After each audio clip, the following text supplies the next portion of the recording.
I've lived on the road in this truck camper with my boyfriend and dog for over a year now, but here's where it really all started. From the time that I was 10 years old, I've dreamed of traveling in an old Volkswagen van along the California coast with my camera in hand, documenting all of my adventures. I never fully believed that this lifestyle would actually be a part of my life, but flash forward to the summer of 23, I decided to sell my car, give up my apartment, say goodbye to the first place that I lived on my own, and hit the road in our 1971 camper. Was it what I expected? Yeah, and more. Were there challenges I never would have anticipated? Absolutely. Were the views and endless changing landscapes just as epic to see and experience as I thought they would be while living on the road? Totally. So let's chat about it.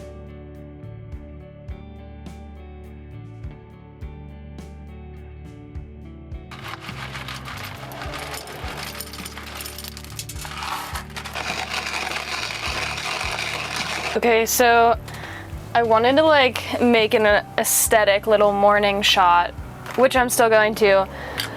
But also, I feel like I have to keep it real with you guys because given the oh my god, I can't even grind this. Given the topic of today, which is the lessons I've learned while living on the road for over a year now, but I'm like, this whole video is about celebrating and lessons I've learned living on the road for a year. And currently, I ran out of power, and therefore I can't grind my beans, and I have to use this hand grinder, and I can't use my water, so luckily I have just enough water to make coffee or I would not be able to get by. But that's just how things go sometimes. It's not always aesthetic, but there are a lot of really beautiful moments too. So I'm excited to talk to you guys about that, but first I need to get this coffee going on the stovetop because it's not a coffee camper chat without coffee. This is the hardest part, not making a mess. Update, we're messy. Lightly press. Where's the lid? The lid. Woohoo!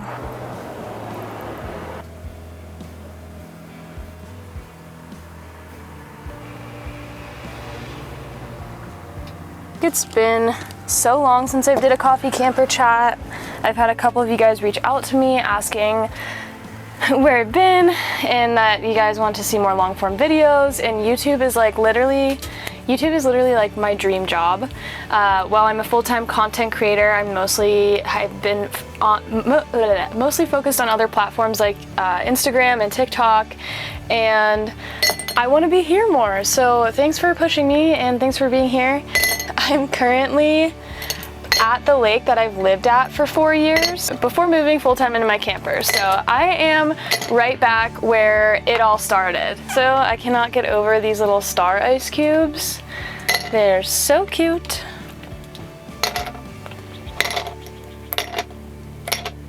It is so loud, I hope that you guys can hear me. I have been on the road now with my boyfriend and my dog for 429 days. We are past the 1 year mark now. I've been wanting to make this video for a really long time and it just hasn't happened yet. There's been so many incredible adventures over the past year that I will remember and look back on for the rest of my life. I'm so glad that I documented a lot of it too, on my YouTube and on my other platforms, because it's so amazing to go back and look at all these things. Almost exactly a year ago, I left my home on this lake that I'm at right now, pretty much to commit to living out my dreams, which has been to do van life.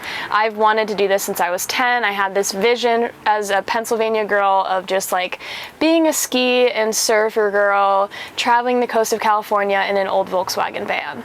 And well, that might not exactly be what I'm doing now. It's crazy to think that I'm pretty damn close to that dream life that I had for myself as a little kid, including documenting it on YouTube. I've always wanted to be a YouTuber, so thank you for being here. I want to chat with you guys about the most important lessons that I've learned along the way, because there's been a lot of self-growth.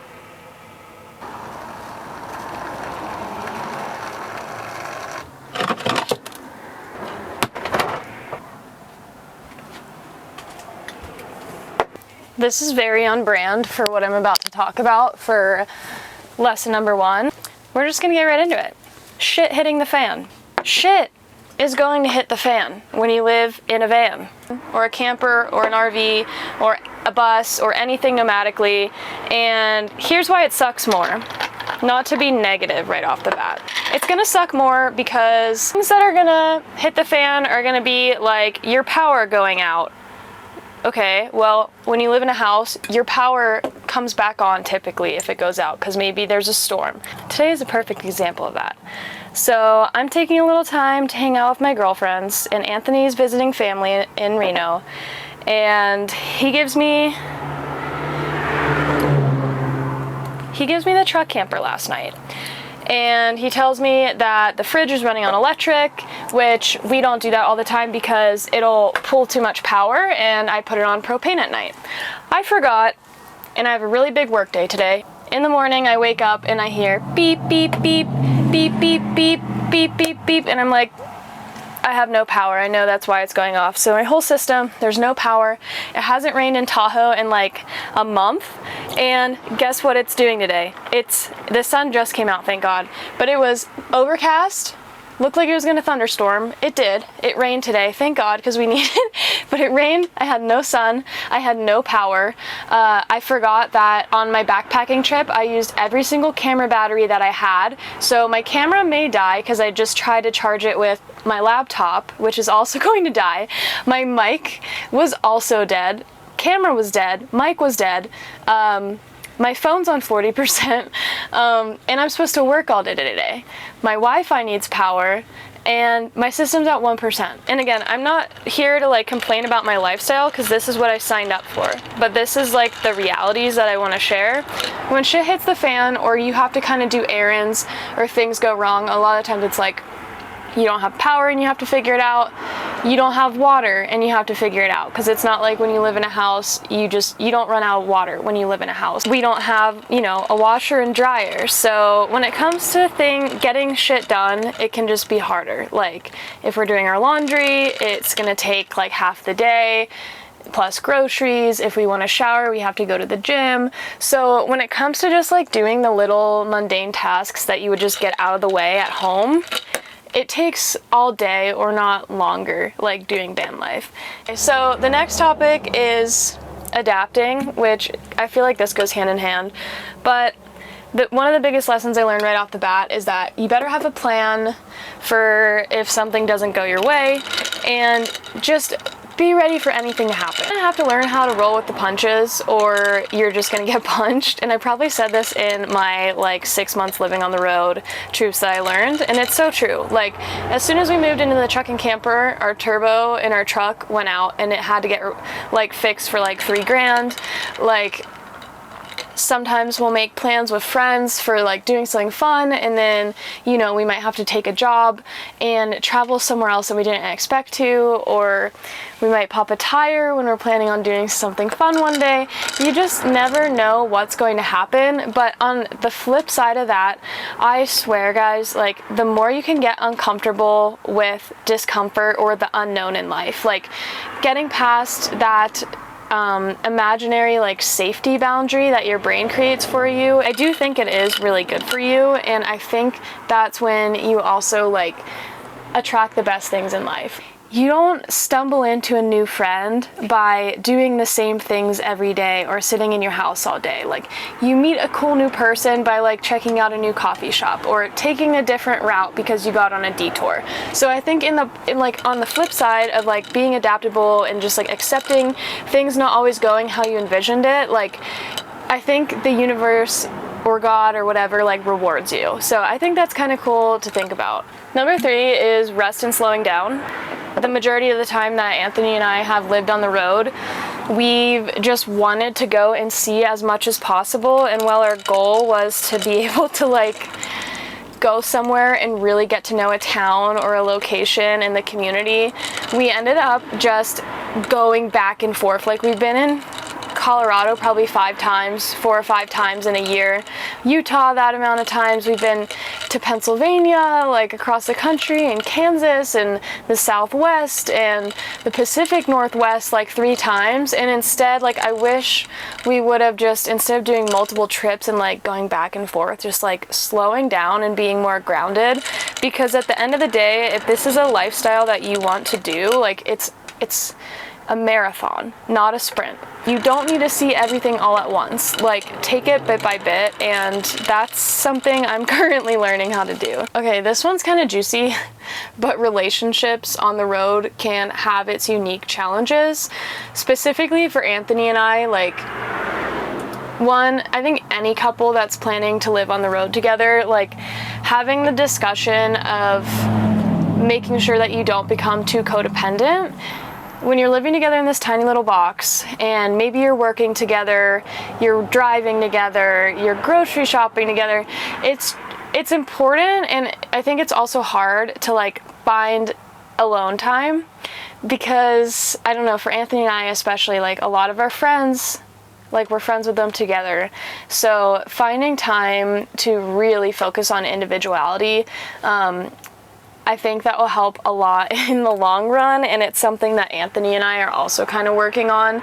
It's almost inevitable, like, if you share one vehicle, there are just times that are just hard, I'm not going to lie. And it's, again, on the flip side, I feel like there's so many solo friends that I know that are like, wow, I wish I could split this experience with someone and, you know, divvy up the tasks and, I don't know, like, have someone help me take my photos, like, because I'm friends with a lot of content creators, for example. And I'm here to say, like, no matter what you're doing, if you're doing it alone or you're doing it together with someone, there's going to be a unique set of challenges. And just know, no matter what you're doing, like, it's going to be an amazing time. Just plan and, like, think ahead.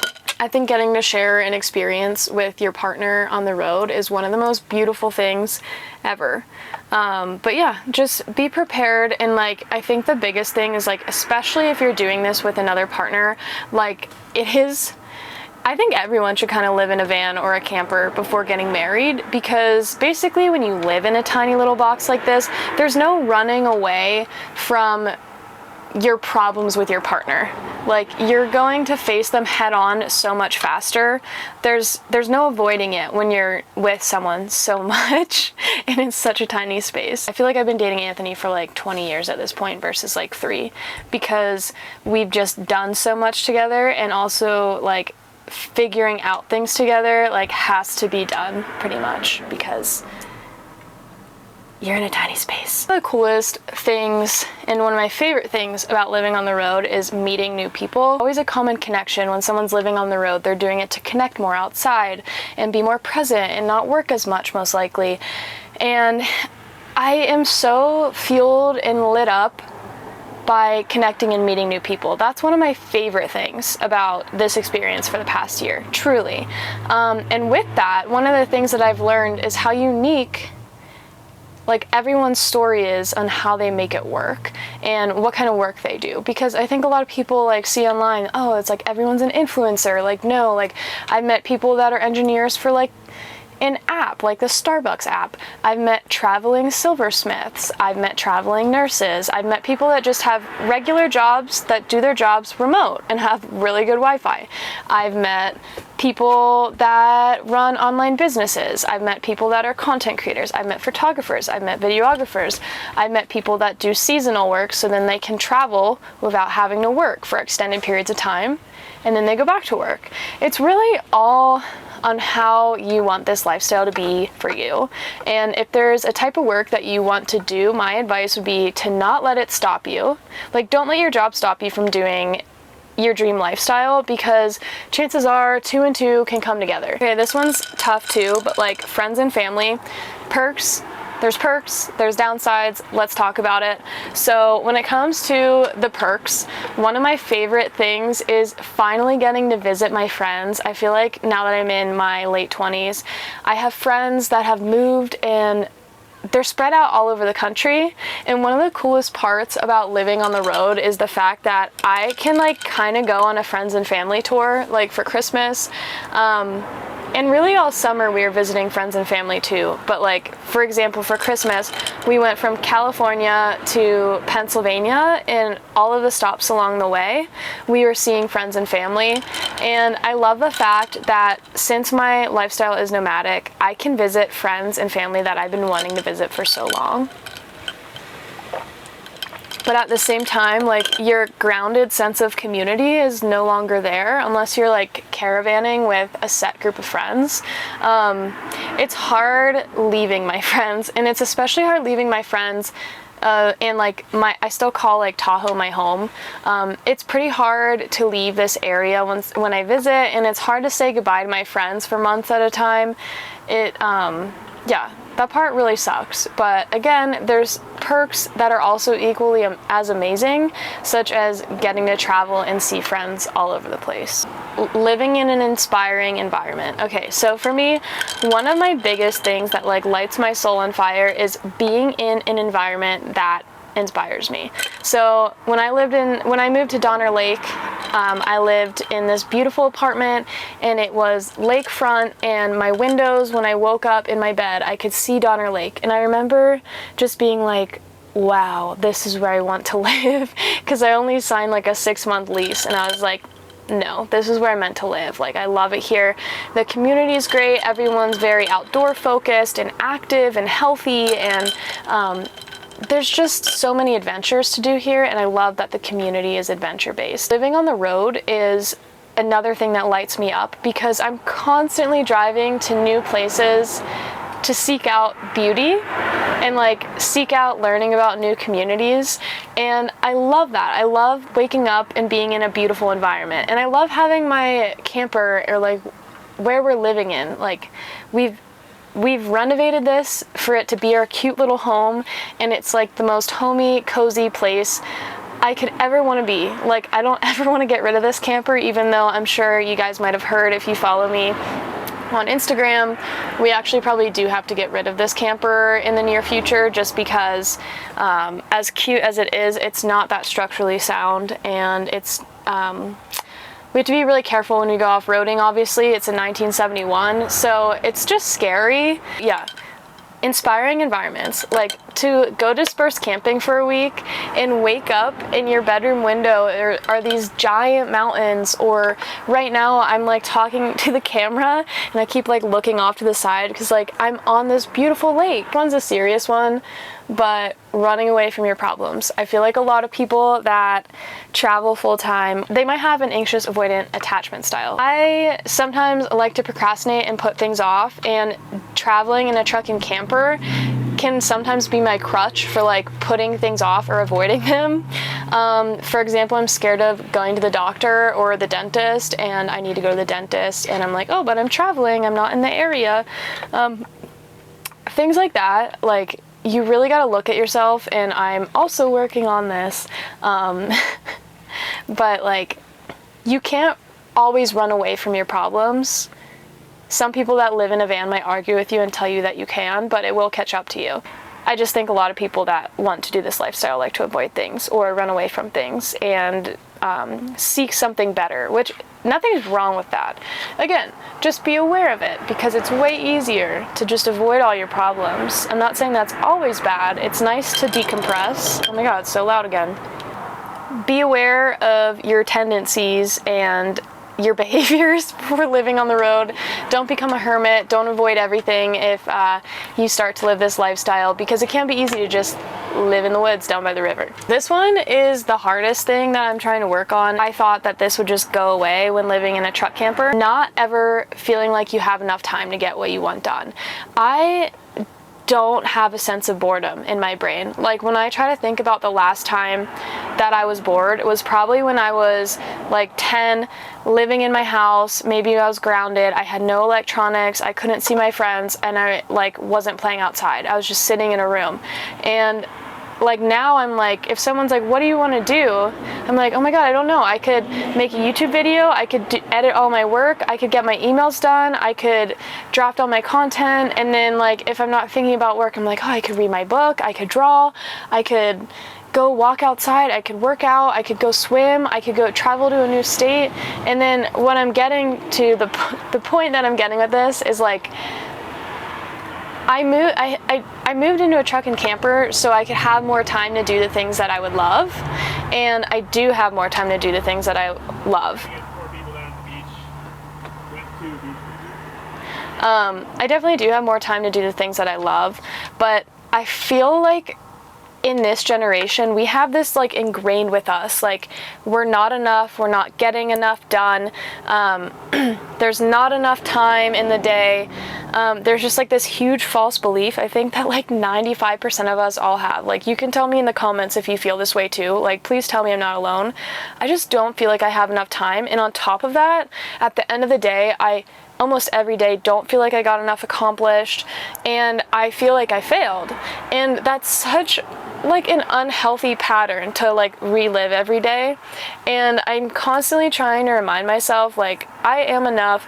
I have enough time in the day to enjoy what I love to do. I have enough time to get my work done. And I just thought, like, since I was traveling in a truck and camper, that I didn't have to worry about other tasks, or like my boyfriend wouldn't be working a full-time job with me, so like we'd have all the time in the world to have all the quality time and like get all the work done together, and stay in a place as long as we want. And I'm here to tell you that like moving into a truck and camper isn't going to just like naturally heal all these mental battles that you have with yourself, because I've learned that I do have enough time, and I always have. It's just in what you prioritize, and a lot of the times we're caught up in stress and all these mental tasks in our head that take up this fake narrative of how much time we have in a day. I don't know. I feel like I'm getting way too what's that word? I'm getting too much into the nitty-gritty of this, I think. But like, what I'm trying to say is that I really thought that moving into a camper would like solve all my problems with my belief in myself that I'm, I guess, enough, and I have enough time to do what I love. And I keep feeling like a failure, like we're behind. I constantly feel like I'm behind. I constantly feel like I'm not caught up, and I've just realized I'm a perfectionist. I have a lot of goals. I like to have really good balance, and sometimes I get caught up too much in work or too much in travel one week, and I just feel like I love doing so much that there's no way I can experience it all and do it all.